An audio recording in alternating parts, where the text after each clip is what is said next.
Welcome to the Back on Track podcast with me, Sam West. In every episode, I interview someone who's changed, recovered, or become successful after having faced real adversity in their life. What's more, at the end of every episode, guests give you a few bits of advice which you can use to improve your own life too. On today's episode is Alastair Campbell, who's best known for his role as former British Prime Minister Tony Blair's spokesperson, press secretary, and Director of Communications and Strategy. However, since then, Alastair has gone on to become a prominent mental health campaigner and also speaks publicly about his own struggles with mental illness as well. Back in 1986, Alastair was working as a journalist, had an unhealthy relationship with alcohol, and ended up having a psychotic mental breakdown in which he was arrested and even had to spend some time in hospital. Alastair gave up drinking soon after that, thinking that it was the root of his problems, but he soon discovered that the demons were still there in the form of depression.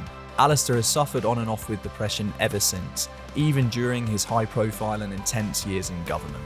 However, I'm pleased to say that he's learned to manage his mental illness and now shares his story in the hope that it might help others. So, without further ado, let's find out what happened by listening to his story from start to finish. Alastair, first of all, I just want to take the time to say thank you so much for coming on the podcast and giving us some of your time this evening. How are you doing? How's everything going? Been a bit of a ropey period recently. I'm finding this. What are we? We're the third lockdown, really, aren't we? Effectively. Yeah. I'm finding it harder than the first two. So yeah, I'm fine. I'm all right. I'm okay. I'm not terrible, but I'm not great. Yeah. Well, I think all of us are kind of in a similar position because I certainly dealt with the lockdowns better the first and the second time. And now the third time, I think it must be the cumulative effect of it. Being a sort of a very social creature, not being able to go out and see friends and all the rest of it is definitely taking its toll on me as well. But, I guess we all have to muck together to get out of this mess. Yeah, I think also the sort of time of year as well. The first one, it was fairly warm and it was, you could get out, but now it's still dark at 4 and it's just all a bit grim. But anyway. Absolutely, yeah. But, we do our best. The time of the year certainly doesn't help us, as you rightly say. But Alastair, I'd like to rewind back to somewhere near the start of your mental health journey, so to speak, by taking us back to 1986, where you had this psychotic mental breakdown that you've so bravely spoken about in the media time and time again. But for people that are listening that are not familiar with your story, if you could just tell us about the events that led up to that breakdown and how that experience was for you. Well, I guess I'm aware. Well, at the time I was a journalist. I was working. I'd left the Daily Mirror to go to Today newspaper. I was overworking. I was drinking too much, and I could feel this kind of sort of build up of pressure, and I don't know if I'd even call it pressure, but just sort of stuff in my head. And I slightly felt like I was going to explode, and eventually I did explode. I literally exploded. My head exploded, not literally, but in terms of how it felt, my head exploded. And so what had happened was I'd moved from the Mirror to this new newspaper Today. I was the only person that Neil Kinnock, who was then leader of the Labour Party, would kind of talk to on the paper, because it was very much it was a new venture. It was seen as quite right wing, anti-union. I wanted to be absolutely sure. I wanted to get a Labour voice into the first edition. Sure. And so Neil said, "Well, I'll do it." But anyway, so I had to go up to Scotland with Neil to a Labour Party conference, and I lost touch during the day, and I ended up just starting to feel very strange, starting to feel I wasn't there, and then after a while I couldn't quite work out when I was hearing things and seeing things, what was real and what wasn't. And it was scary for all sorts of reasons, but one of the reasons it was scary is because my biggest experience of mental illness up to that time was my brother being diagnosed with schizophrenia. Mm-hmm. So I just thought, oh my God, I'm getting the same as Donald. This is it. Yeah. And eventually, this kind of went on for hours, getting worse and worse and worse. And then eventually I got arrested because I was behaving a bit oddly in this public building. And got arrested, got taken to the police station, went completely crazy there. And then eventually saw a doctor, and I was allowed to go as long as I went to hospital. Wow, that must have been an incredibly terrifying experience. How long did you have to spend in hospital after that, or were you sort of coming and going? Uh, I was there for, I was up in Scotland. It was there for, I don't know, a week, maybe a bit more. Can't honestly remember the exact period of time. I went back there to, when I made a documentary about my breakdown, and it was really interesting because uh, it was sort of like I remembered it, but also it completely wasn't like I remembered it. And I think because I was still in that state of not being able to separate what was real and what wasn't. So I could remember certain things about the building. I thought, yeah, I remember that. But then other things, I thought, no, it wasn't like that. But then I'm thinking, well, was it like that? But I saw it as something different. Yeah, I remembered the room. I remembered the room, and of course, it was kind of seminal in my life, really, because it. I think it was one of those moments where I confronted myself in a way that I'd maybe not been confronting myself. Stopped drinking. I didn't drink for 13 years. I think I started to prioritize better. I've never been perfect, but I started to prioritize better, kind of looking after relationships better than I had been. Um, and yeah, it was like I now look back on it as a, warmly almost. It's just that, wow. yeah, I do. And then the other thing is that, you know, I I do often wake up in the middle of the night, go, oh, because I thought I was going to die. Now, that was an irrational thought on one level, but actually, it wasn't irrational because I was behaving in a way that could have got myself into all sorts of really difficult circumstances. Absolutely, I often think about the two policemen who arrested me, for example. I mean, I could easily have headbutted one of them, easily. Could have felt threatened, felt challenged, and I didn't. I trusted them for some reason, and I went with them. But you imagine how my life would have changed if that had happened. Yeah, I suppose in that sense you were lucky, but in many other senses not at all really. And one thing that I suppose made this more difficult for you, Alistair, was, when I was doing my research, I read that you'd essentially thought that one of the main sort of reason or causing factor that brought you to that point was the sort of excessive drinking and your lifestyle. And you thought that if you stopped drinking and perhaps lived a sort of better, more healthy life, then these problems would go away, feelings of depression and all of these other things. But I think what happened was these feelings were still there. Was that quite hard to deal with? Because I'd imagine you thought, well, I'll give up drinking and everything will be okay. And then you discover that it's sort of something more to do with your makeup. I imagine that must have been quite difficult to process. That's a really interesting question. I think that I remember when I was in the hospital, psychiatrist, a really nice guy called Ernest Benny. When I actually wrote a novel about a psychiatrist, and I dedicated it to him, and he he sort of led me to the conclusion on my own. He didn't tell me you've got a drink problem. He led me to the conclusion that I had a drink problem, and I sort of decided there and then, right, I'm not going to drink. When I get out here, I'm not going to drink.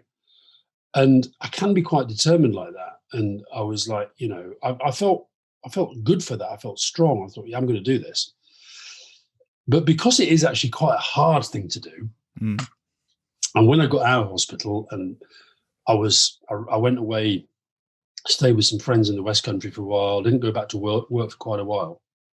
And, once the pressures to drink started coming back in, I, I got myself in this mindset of thinking, I'm really doing well here. I'm really doing well. And I loved this sense of every day. I pretended I was Jeff Boycott batting, and every day was a run. And I'd actually, when I went to bed, I'd go around. There's Alastair Campbell. I'd be a cricket commentator. Yeah. He's now 2,413 not out, and the crowd are getting really bored that he's not playing any flashy shots, but he's just grinding out this innings. And I used to talk to myself like that. And but then, of course, you realize that yeah, it wasn't just about the drink.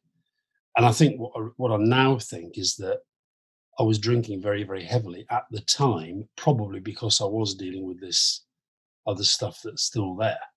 Yeah, yeah. And so there must have been a sort of a period of recovery from that breakdown that I imagine probably involved medication or therapy or various other things. If you could just talk to us about that sort of recovery from that all-time low. Well, it was yeah, involved medication. Um, and then what happened was that actually because I was actually pretty fit, even though I wasn't healthy. I didn't, I smoked, I drank too much, I smoked too much, I worked too hard, but I didn't even have a GP, Right. right? Or if I did, I was registered with a GP that I'd never met. And Fiona, who's also, always looked after herself, always been very fit, swims every day, and she, not long after we got back, she came up to Scotland and stayed with me. And not long after we got back, she had this incredible kind of pain in her jaw and she couldn't open her jaw, right? And so she went to see the GP. It was the first time she'd seen him. And she told him this problem. And he was kind of, looking at her and examining her and stuff. And he said, "Look, is there anything going on in your life that sort of might be stress related?" Then she told him, "Well, my boyfriend's had this breakdown and blah blah blah blah blah blah blah blah." And he said, "Well, I think probably I should probably see him rather than you." Yeah, Right. makes sense. And actually he became quite a good friend, and he was one of those doctors who didn't mind me phoning him up in the middle of the night and all that sort of stuff. Yeah. But he sent me to a psychiatrist at the Maudsley, and I just didn't get on with this guy at all. I didn't get on. It's a very personal thing, isn't it, for therapy? You have It's to so have a personal. connection. Mm. You've got to feel that there's something there. And like the guy in Paisley, there was something there. The guy that I see now, David, there's something there. I feel relatable, whereas this guy just didn't. And I got really angry. The only thing I can remember, though, is coming out of the hospital. I actually left the session early. Wow. So I just said, and I'm sure he's, psychiatrists used to this, that just, people come in and, yeah. And I said, "Look, this isn't going to help me. This is a waste of my time." But what was really interesting was it was the first time since the actual breakdown. This was a few months later. It was the first time where I felt feeling again. I started to think, "Oh yeah, that was a real proper emotional reaction, which I hadn't had because I'd been numbed. I can't remember what the medication was, but I do remember just feeling very hazy a lot of the time, sort of just, you know, I wish I knew what it was because I sometimes feel I could do with it now, but I was very, very hazy a lot of the time. Yeah, I think we could all do with that from time to time. But so, Alistair, how much time elapsed between having that breakdown and being approached by Tony Blair to come and work with you in the government? And how was your sort of mental health in the period before you accepted that job?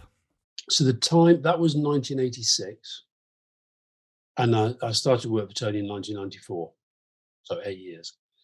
And during that period, I'd left today, I'd gone back to the Mirror. I'd started at the bottom again, doing night shifts and all that. And that was a really good thing to do, actually. Just sort of, it was like you were paying a price in a way, but it was quite a good thing to do. It sort of, I think it did straighten me out quite a lot. And then I bounced around from different newspapers, and I was mainly doing politics. So I knew Tony very, very well. And yeah, when John Smith died, Tony became leader. He asked me to work for him, and I thought long and hard about it. I mean, people assume because we're sort of seen as being very close. I think people assume that it was like a kind of round peg in a round hole. Yeah, of course I'll do that. It took well over a month to think about it. The thing that I love about this as well is there was a conversation which I'll let you relive because you'll tell it a lot better than me, but whereby you essentially made him aware of the breakdown that you'd had and sort of saying, if you're sure I can handle it. And he essentially said, well, I'm not bothered if you're not bothered. And I just loved that because I imagined that was probably a surprise to you that he wasn't bothered about it, No, especially I all don't those think it years ago. was because he knew about the breakdown and he knew I had a drinking problem. He knew that I didn't drink, put it like that. And then, and also he was, I mean, without, he sort of says it, he said in his autobiography, he was pretty desperate. He decided I was going to do that job, and he just would not let go. He came to France, but that conversation was in France because he came and interrupted our holiday. Yeah. But it was just a good signal to get. He said, I'm not bothered if you're not bothered. I said, what if I'm bothered? And he said, well, I'm still not bothered. And that was when I was telling him, I said, my argument was, look, I've had a breakdown before, and I might have another one. Who knows? Because this is going to be pressure, isn't it? And that's why, I know this is going to be a real pressure. And I don't particularly want to crack up again. I didn't really enjoy it very much. Of course, yeah. And of course, and you mentioned pressure there, and obviously you did decide in the end to take the job. But one thing that I'm really curious about, most of us will never experience the pressure environment that is working in the top level in government. It must be extremely demanding, extremely stressful at times. Could you try and paint a picture for us and the listeners about just how intense it was, and if it did have an adverse effect on your mental health? I mean, I wouldn't, obviously it can get really, really pressured, but any situation can get really, really pressured. It's just, I guess, a question of profile and scale. If it's Downing Street, it tends to get a lot of public profile. But I think that, and there were times, you take something like the Good Friday Agreement in Northern Ireland. I mean, that was like, when that was actually happening, that was like, you went days without sleeping, really. Wow. Getting a few hours here and there. Other times it can be, it's always, one of the reasons I publish my diaries is to show people that it is full on. But in the end, it's a collection of human beings trying to do their best. That's really what, that's what it was like when we had an efficient, competent government. But I can't speak for today, 2020, under this lot. Yeah, I know you're a very, very vocal critic of them. But I do understand that dealing with this pandemic thing is like incredibly pressuring, incredibly difficult. But I just don't think they're doing it very well. And I think that one of the reasons for that is I don't know. I just don't get the sense either they want to get a grip, really get a grip, or there's much empathy, real empathy, and an understanding of what's happening out there. But no, so it was very, very pressured. Did it affect my mental health? Yeah, there's no doubt it did. No doubt. But then I remember there was a conversation I had with Tony Blair once. No, it wasn't. It was actually what was happening was Fiona, my partner, had said to him, look, I don't understand why he takes all the heat, why he takes all the pressure. And he said, yeah, but that's what he's like. That. It's like, I was the person putting myself under the most pressure. You thrive off that in a way. You sort of look for that in a way subconsciously, do you think? Possibly. And at the moment, for example, one of the reasons I feel at the moment maybe that I'm going to, going a bit up and down at the moment, might be just because that there isn't that sense of pressure at the moment. I mean, partly because of lockdown, but also because, I'm just not doing the sort of stuff that leads to that. Yeah. And so you put yourself, so for example, if I do, when my last book about depression, okay, so I write it, you go through the editing process, you go through the publication, you do the media, and okay, it's, for some people, that is like a really hard, difficult thing to do. And I get that. I'm not minimizing it at all. But I don't really feel pressure doing that. I might feel the pressure of a deadline every now and then, but I don't really feel it. So, and I think I miss that. I think I miss that sense of, stuff really, really mattering. Now, I can argue, look, you want to talk to me because I campaign on mental health. That's great, right? And I can argue that something like that, writing a book or campaigning, I can argue that it can make a difference, but it's not the same as winning an election campaign or, doing the Good Friday Agreement or being in Kosovo for the, when the Serbs are capitulating and all that, that sort of stuff is like, so, yeah, I think at times, Fiona's view, and she's written in the latest book, she's written a chapter about what it's like living with me, what it's like living with somebody else's depression, and she makes the point that You know, I have most of my life actually sort of, found these situations and the put myself in these circumstances that are incredibly stressful. Yeah, yeah. But in some weird kind of way, it seems as though occupying your mind to that extent somehow actually gives you something to focus on and keeps you together, Yeah, perhaps and prevents the you from point, yeah, feeling and bad. the point that she makes is that I always had, I was probably quite depressed quite a lot of the time, Yeah. but oh, we've got to go to America tomorrow. Oh, we're going to Venezuela next week. Oh, we've got 3 big speeches the next week. Got to work on that, and I could just pour myself into work. And I think the reason why it was so hard for her and sometimes for the kids as well was when I did get a bit of breathing space, say at home or on holiday, I just crashed. I just absolutely crashed. Yeah, I can certainly understand that.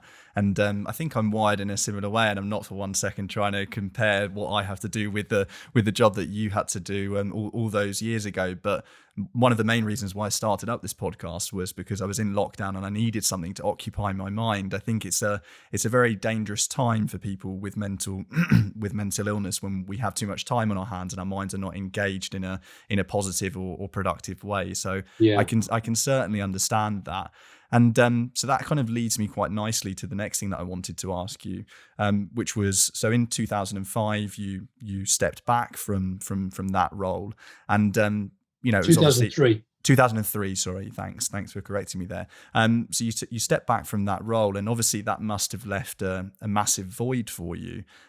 Was that a particularly challenging period for you mentally after having those sort of intense years and then sort of nothing Yeah, after it?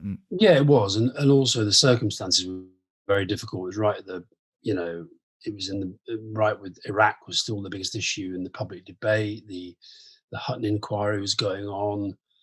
I mean, for quite a lot period of that period, we had protesters outside the house every day when I went out and came home, and it was all a bit kind of, Um, so it was, and then, and also what had happened was I'd actually been trying to get out for a while. Not Mm, really, if I'm being absolutely frank, not because I wanted to, or because I didn't think I was doing the job as well as I had when I was at my peak, but I wasn't quite on it some of the time.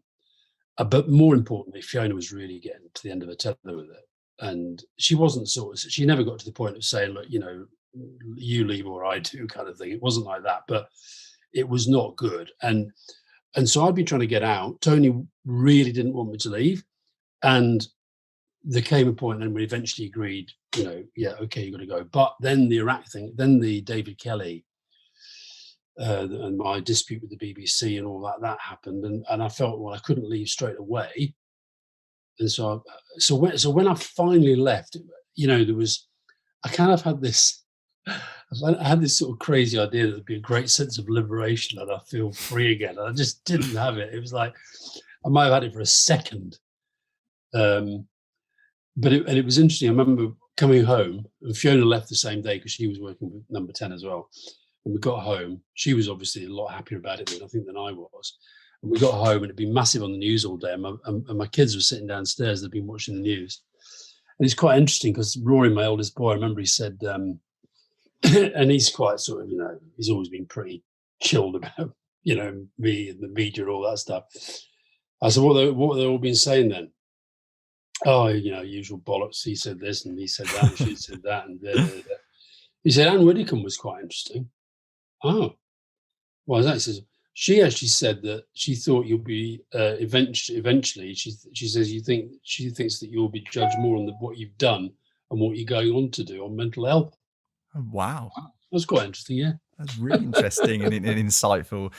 One thing you touched on there, obviously in a bit of detail, was the media. And again, this is another thing that I'm curious about personally, and I really wanted to ask you is, does it affect you when you're in a position like that and you get some sort of nasty negative media coverage about yourself, or do you just develop a really thick skin? Because I think, obviously I'm more than likely never going to experience that, but I'm not sure that I'm not, you never know, but I'm not sure that I would deal with it very well. I think it would affect me. I think it's very difficult to read, sort of horrible things about yourself and carry on. How did you deal with that? I think it probably helped having been a journalist.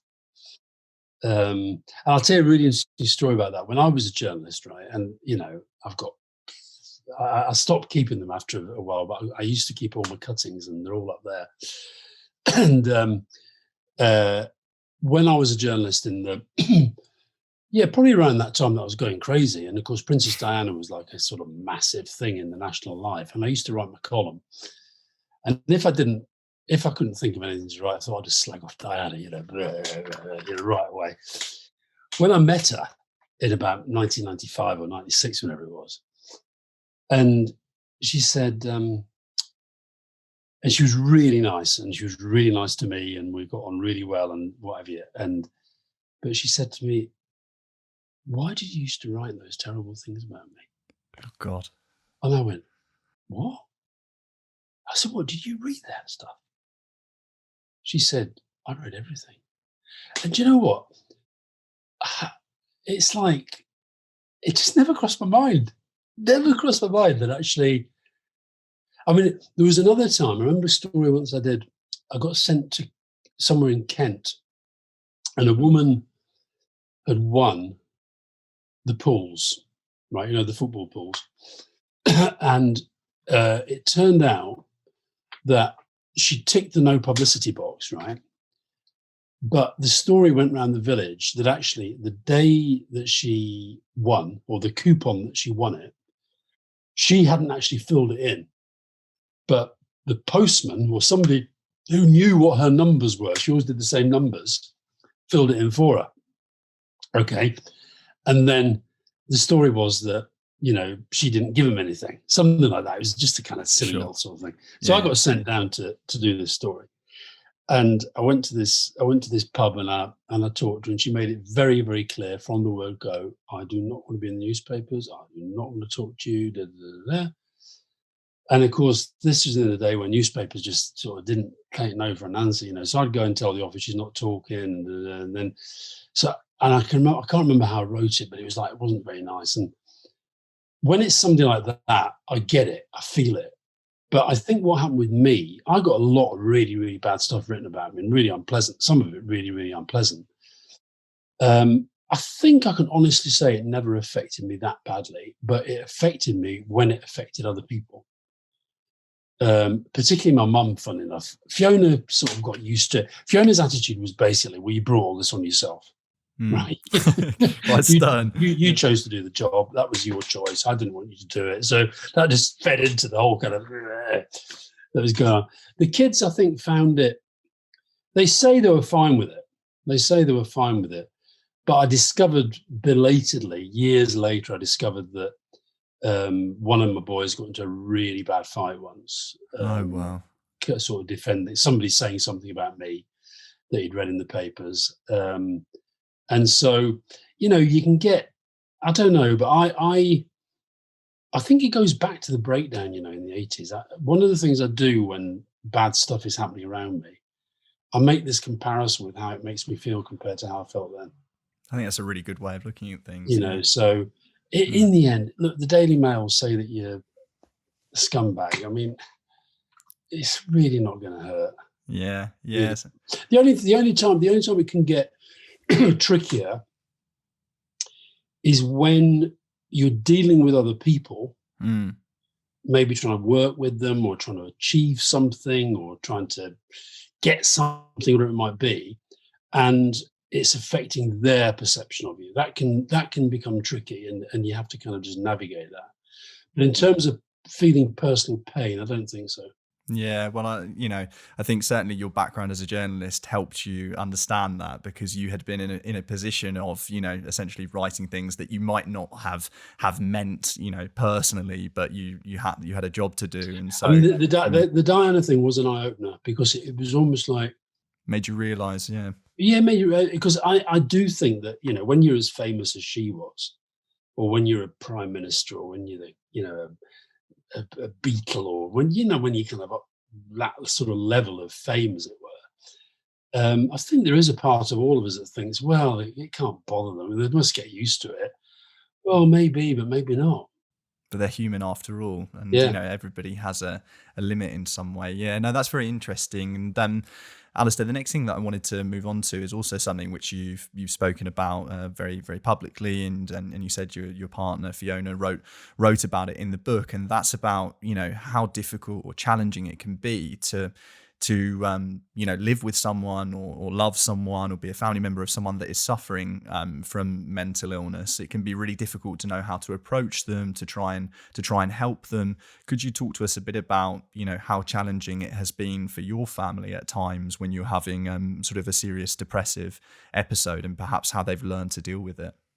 Yeah, I think it's hard. I mean, I think most families have got some experience of something like this, and as I say, the big experience in my family was my older brother having schizophrenia, and that really made us all, I think, more aware and hopefully more sensitive to it. But I think it is very, very difficult. It's very difficult. I mean, I'm very open about it now, but I wasn't always. Often I would just clam up and shut up and wouldn't say anything. And I can remember Fiona recalling times when I could literally lie on the sofa in the kitchen for 2 days, Wow.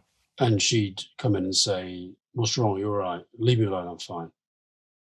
Why are you getting on at me? Just leave me alone." Um, and whereas now I think it's much, much, much better. There's the minute I feel a dip coming on, I just say, "Oh God, you know, I'm on the plunge again." And we've both found better ways of dealing with it, I think. Yeah. So with time, you both learn how to sort of approach each other. Yeah, I think so. I think I'll tell you the other thing. I did an interview, and one of the reasons why actually it wasn't my idea, it was the publisher's idea, because I'd written so much about Fiona in the book. It was the publisher who said, "Listen, why didn't she write the last chapter?" And then as it happened, we got into lockdown, and I wrote another chapter about COVID. So she didn't quite write the last chapter, but Yeah, it's in there. She sort of got the last word. Yeah. But what was interesting, I did an interview a while back with a psychiatrist magazine for psychiatrists. And one of the questions was, what's the most important thing that your psychiatrist has done for you? And, which I've not been asked before. I thought long and hard. And I said, you know what I think the most important thing was? It was that he actually asked to meet Fiona and the children. And the reason he wanted to do that was to tell them, rather than me tell them, was for him to say to them that they must never take it personally.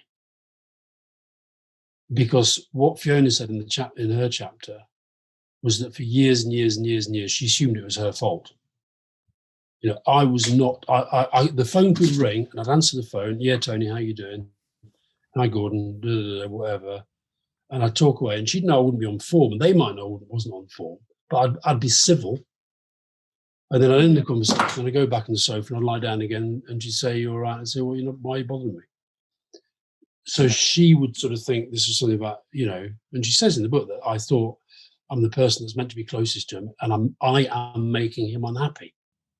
Wow. So I think that was quite important for her. And now she knows, and it can make her.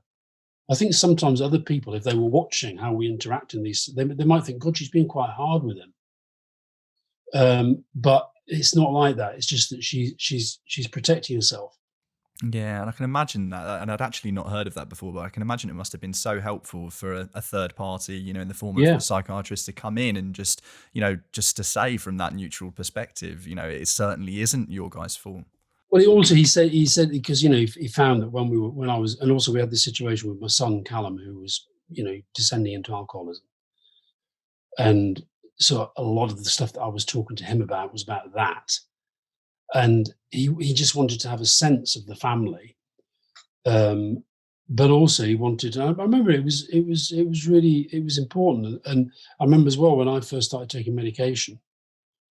After this, I had this kind of really bad episode in 2005, which is when I started to see David, this psychiatrist, and he put me on medication for a while, and I thought, and I'm now on medication all the time, but I remember thinking this might be a good moment. The kids by then would have been, the boys had been late teens, and Grace would have been kind of, just senior schoolish. And I just sat them down one by one. I just had a conversation with them and said, look, I just want you to know, you all know, you've always noticed that I've had these kind of, really bad moods, and I get really grumpy and growly and all that. And I just want you to know, it's far from you being the cause of it. You're amongst the few things that can actually help to get me out of it. And secondly, I just want you to know that I'm seeing somebody now, and I'm taking medication every day, and I'm determined to try and fix it. Yeah. Wow. That must have been, incredibly heartwarming for them to hear, and I hope so, yeah. And I mean, they've all had different sorts of struggles and challenges. Callum, as I say, touch wood, he's now in his 8th year of recovery. Grace was at university in Paris, and she left because she was getting really bad panic attacks and anxiety and stuff. But I hope that they at least feel they can be open. yeah, yeah. And also, I don't know, but I assume it probably helps a great deal having a father who speaks so openly and campaigns for mental health, so that, then if one of your children starts to suffer with mental health, it's not something that is completely foreign to them. Yeah, I hope that's true. But it's interesting, when you do find, even if you've got the experience yourself, you do find, like Grace, my daughter, is,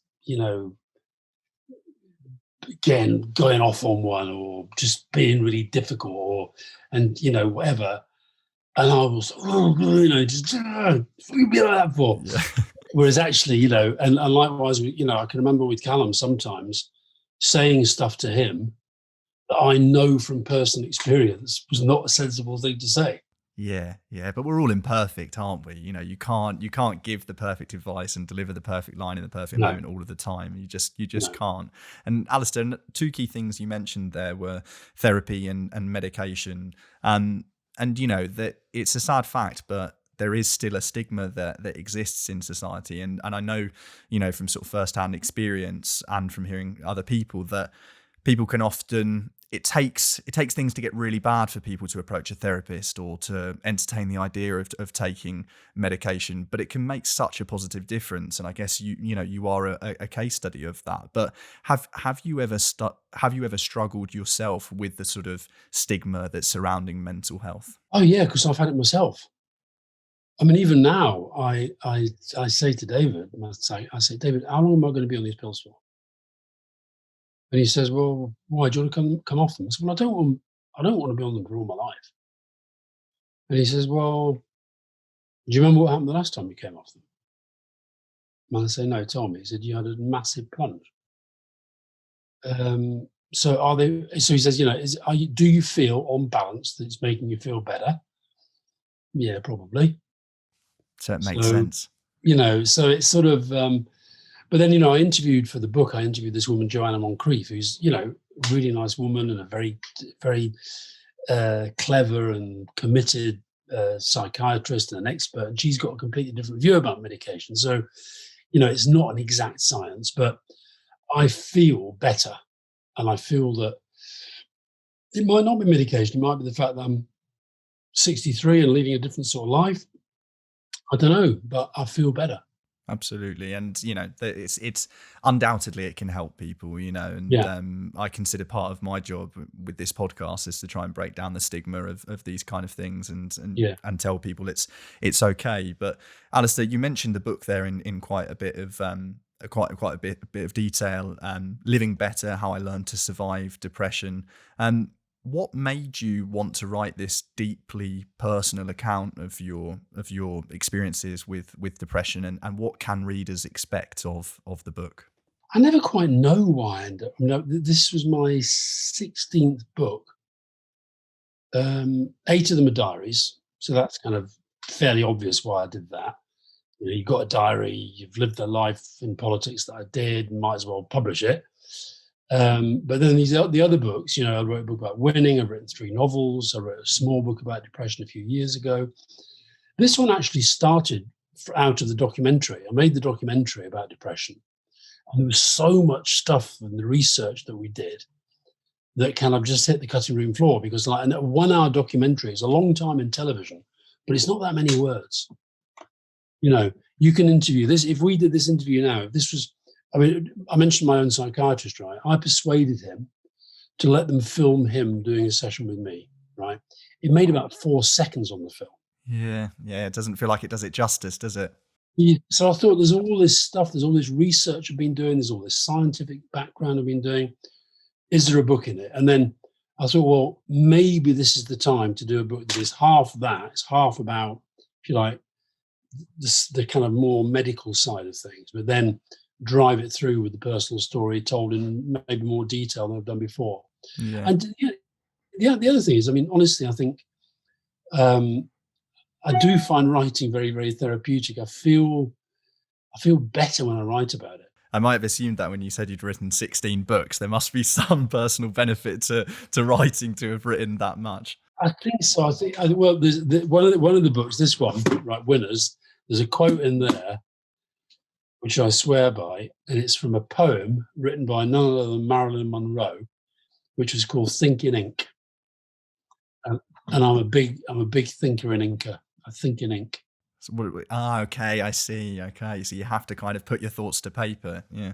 I try to order what I'm thinking by writing it. No, I can certainly imagine that is, everyone has their sort of different forms of things that are therapeutic to them, whether it's playing music as a form of expression or writing as it is for you. And Alastair, another thing that we touched on at the beginning of the podcast was, how we were both feeling in lockdown and how lockdown's affecting our mental health. And you've spoken quite publicly saying that, the second pandemic that we ought to worry about is the mental health pandemic. I saw an interview you did where you mentioned that. If you could just talk to us about how difficult lockdown has been for you, and also how concerned you are that there'll be a lot of other people out there that are suffering from mental illness during these times.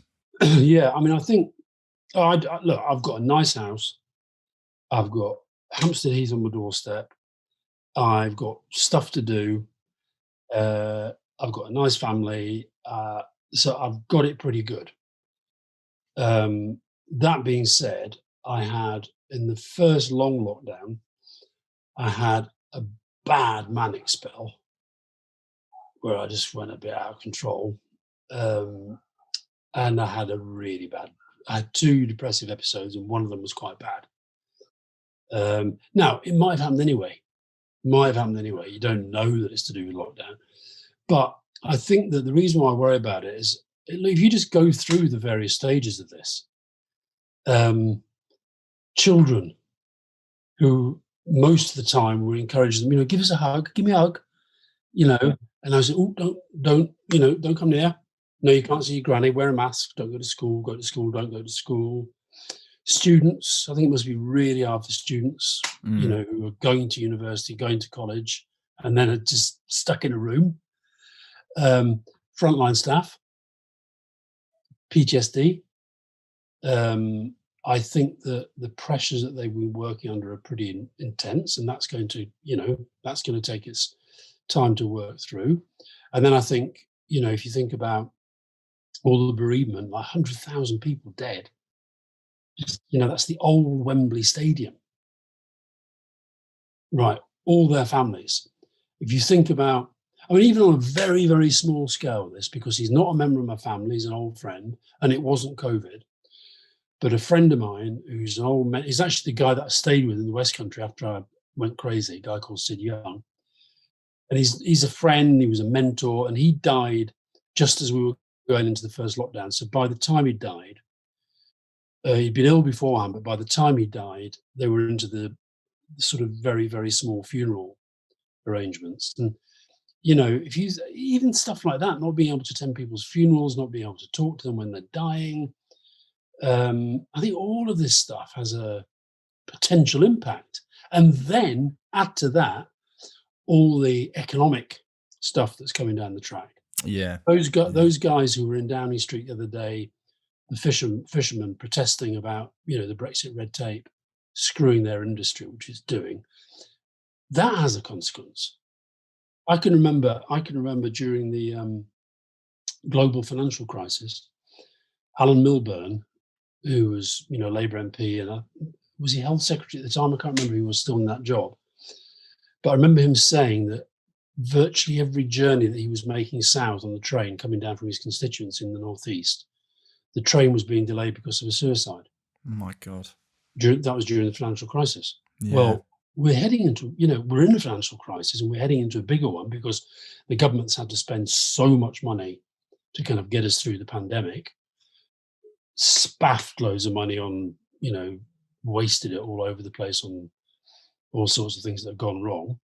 But at the end of that, there's going to be an awful lot of, you know, so I think that I do think that, and that there's going to be a lot of mental ill health potentially coming out of this, and I don't have a sense of there being a strategy as to how we might deal with that. Now, it could be that a lot of people will just become more resilient. I've actually been really impressed with a lot of younger people that I know, in my kids' circles and people that I know through work and so forth. It's pretty amazing what people have had to adapt to, and they've done it, and a lot have done it really, really well. But I don't think, we shouldn't underestimate that there are going to be psychological consequences to this that are going to play out for a long, long time. Do you think that sort of the way that mental health is dealt with in the public health system, do you think it's do you think it could take, with this massive influx of people potentially experiencing mental illness for the first time, do you think that the mental health in the public health service is ready for that? I don't really know. I think that, and that in a way is one of, you asked why I wrote the book. I think another reason was actually the one thing that I've maybe taken a long time to learn is in this field, there is an awful lot that we can do for ourselves. We can look after our own mental health better than maybe we think. And I think that what I'd like to see is actually we stop thinking, look, mental health services need more money, no doubt about that. But I think we've got to stop framing this as being about the need for a mental illness service, which is what we've got, and actually try to move to the more preventive side of things and have a mental health service, so that in schools and colleges and in the family, we're trying to generate a sense of people understanding how it is possible to look after your own mental health and well-being.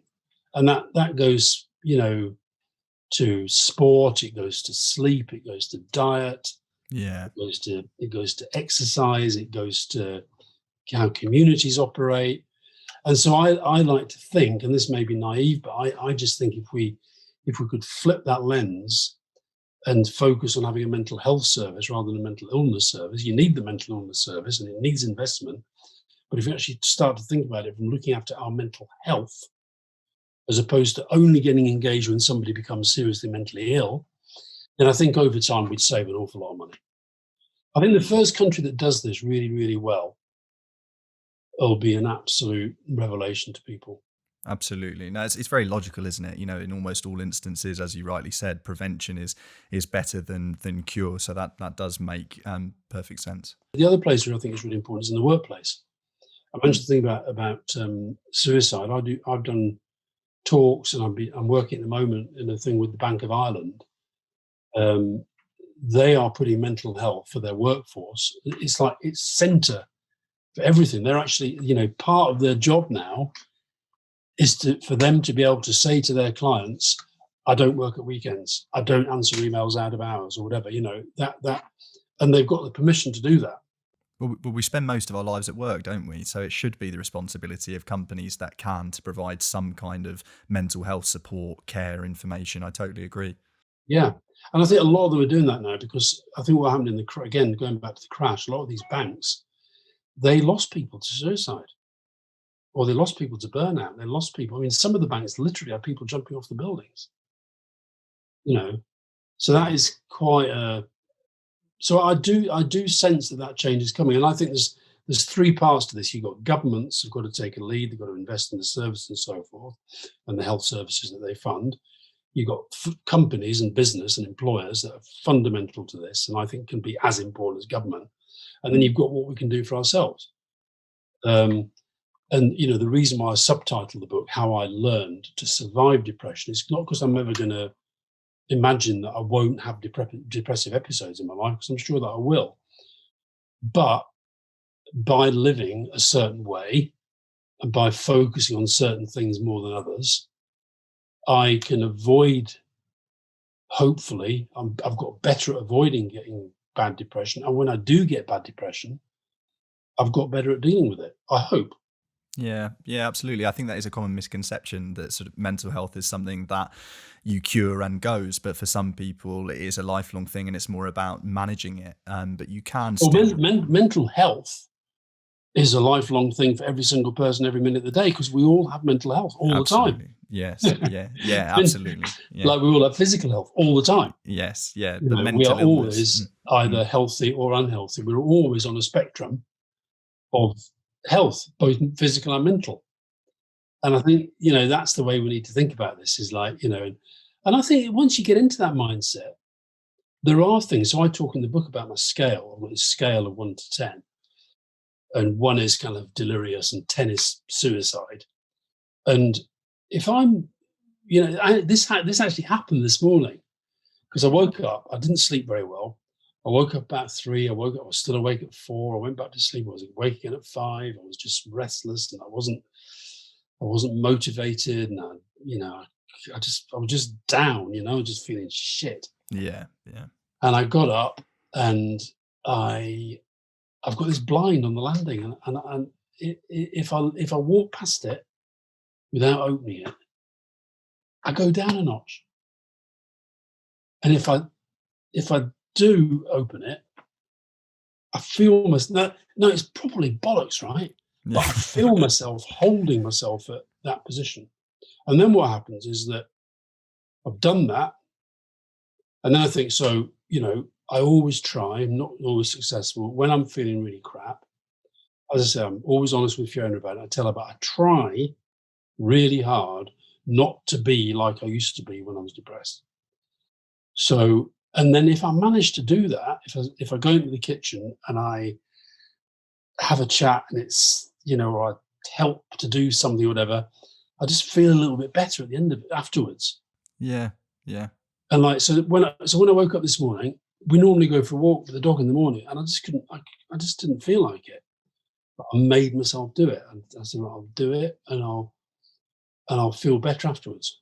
Well, because you've had so many years of experience, and as you say in the title of the book, or the subtitle of the book, you've learned how to survive it. You know what some of your triggers are, and you know how you can make yourself feel better, which I think is so important. And there'll be a lot of people listening that suffer from different mental illnesses that can relate to that in some way. I'm sure. Alastair, another really interesting thing that I wanted to ask you about. Is I watched a TED talk of yours. It's from about 5 years ago, and it is essentially about why the worst things that happen to us can often turn out to be the best things. Talking about sort of resilience and overcoming suffering, which is actually what this podcast is all about. So I was I was intrigued when I was watching it. And yeah, you talk about how suffering is a sort of a necessary part of life in some way, and good things can come out of it. But what I'm curious about, and this might sound like a strange question in some way, are there any positives that you have taken, or any good things that have come out of your suffering in terms of depression and mental illness? Oh yeah. Yeah, definitely. That's what I meant by that. That's what I meant. So what would they be? I've mentioned a couple already. I mean, I do think that the real lows, and with the psychotic breakdown, I mentioned how that gives me a comparison to how I feel now. So that's useful. Okay. The real lows give me a sense of, I hope they give me more empathy than a lot of people have. I hope that's true, and I think it's true. But the other thing is, I think they give you, there's almost a rhythm to my depression sometimes. And when I'm in it deep, there's a part of me thinks, this is never going to end. This is just how my life's going to be forever. Yeah. Once I'm through that, I'm into I've beaten this before. I'm going to do it again. And as I come out of it, I start to remember that I've had these amazing sort of bursts of creativity as I've come out of the depression. Now, one of the 16 books I wrote was a novel I wrote about a teenage alcoholic. I wrote the first draft in 9 days. Really? Coming out of a depression, yeah. And it didn't change much between then and now. Listen, it wasn't a bestseller, but it's not a bad read. But my point is that came as something. It was sparked by me in this depressive episode. Yeah, so you can find some inspiration from your darkest moments in a strange kind of way. No, I'm a big believer in that, and I also personally relate to the empathy thing a lot. You know, if I had never suffered with things like anxiety and depression, then I would never have started this podcast. That was, that's the whole reason I started this, and I like to think that I'm able to relate to people about these things more and give them support, whether they're friends or whatever, because I've been there myself. And so yeah, I can certainly relate to those things, Alastair, and I think that might help some people to see the tough times they're going through in a different way. So I certainly think that's an important concept. Alastair, it's been so really, really enjoyable to talk to you about this. I've loved chatting to you about mental health, your career and all the rest of it. And it's a custom, the way I like to finish off the podcast is just by asking guests if they have any bits of advice for listeners, based on their own experience, sort of things that helped them get through the hard times, if they could share a couple of those or one of those with listeners. So yeah, is there anything that's helped you get through your darkest moments which you could share with me and the listeners? I think the first thing I'd say is I really, really do think being open helps. And I know it's difficult for some people. It might be difficult in the workplace. It might be difficult in the family for cultural or generational reasons. That can happen. But I really do. All I know is that I always feel better when I'm being open about it. So that's the first thing I say, being open. Another little tip, I always have this, when I'm kind of going like that, I have this one: read books, not newspapers. Listen to music, not the news. I really like that. Read books, not newspapers, and listen to music, not the news. That makes so much sense. That resonates with me. Yeah. So like, and I do that. I think that just trying to get your head, and particularly somebody like me who is prone to kind of get onto social media and get into fights on Twitter and just I've seen, yeah, and it's like, I mean, I'm not as bad as Piers Morgan, but no, I don't think anyone is. Yeah. No, but I think so. So read books, not newspapers. Listen to music, not the news. And I think the other one I'd say is, I really, really, really do think this relationship between physical and mental health, take it seriously. And if you don't feel, like, say, when I used to run a lot, I mean, I don't run so much now, I swim and cycle more, but when I was running a lot, I would always know that if I wasn't feeling great, but I went for a run, I'd feel better at the end of it. 100%. I can relate to that. Yeah. So what I would do when I didn't feel like going out, I would literally say to myself, I'm going for a run to the tree outside the house. And I'd run to the tree and I'd say, I wouldn't stop, I'm running to the next tree now. And then I'm going to run to the next tree. And then after about a couple of 20 trees, I start doing it street by street. Right, I'll go to that street now. And it was just so, like, don't say you're going to run for a marathon, say you're going to run to the tree. Yeah, give yourself little milestones. Yeah. Just little things. And it's like my blind's not a big thing. So have your I'll tell you a great one for anxiety, by the way. Please do. I was having this, I don't know if it was anxiety or not, but there was a period in my life, I write about this in the book, where I was doing interviews and sometimes I was doing speeches as well. And I was having these almost like out-of-body experiences. I just wasn't there. I wasn't rooted and normally I'm very focused when I'm doing something. I'm concentrated, I'm focused. And it was like I wasn't there. And if you Google Andrew Marr, Alastair Campbell, Long Silence, I'll have to remember that. I wish I had my pen next to me now. I would write it down. But you'll find it's an interview with Andrew Marr. Yeah. And I just lost the plot. on air, live on air. And Wow. I don't know what, I've got various ideas of what was going through my head, but I don't really know. And then it happened again about a month later with Newsnight. And I found myself I was saying stuff, but as I was speaking, I was actually really fighting to get myself back under control. So I ended up seeing this guy who was a sports psychologist, because this was clearly a psychological thing. It wasn't it wasn't. And I talked to him, and he said, and I've actually written about this in this book, because this was he told me this amazing thing about the All Blacks rugby team. This guy worked with the Welsh rugby team. Andy McCann is called. He works with the military, he works with brain surgeons, he works with golfers. An amazing guy. And he said, if you watch the All Blacks, this was a few years ago, they might have something different now. Just watch how often they go like that. And I said, well, presumably they're getting sweat out of their eyes. It might be. He says, but a lot of them wear sweatbands. He says, they do it as a centering device. And he said, you need a centering device. And I said, well, look, I can hardly sit in a TV studio going like that the whole time. He says, no, you've got to find your own. So we chatted away for a bit. And what I do now, whenever I'm feeling, and this isn't just in in any high pressure situation.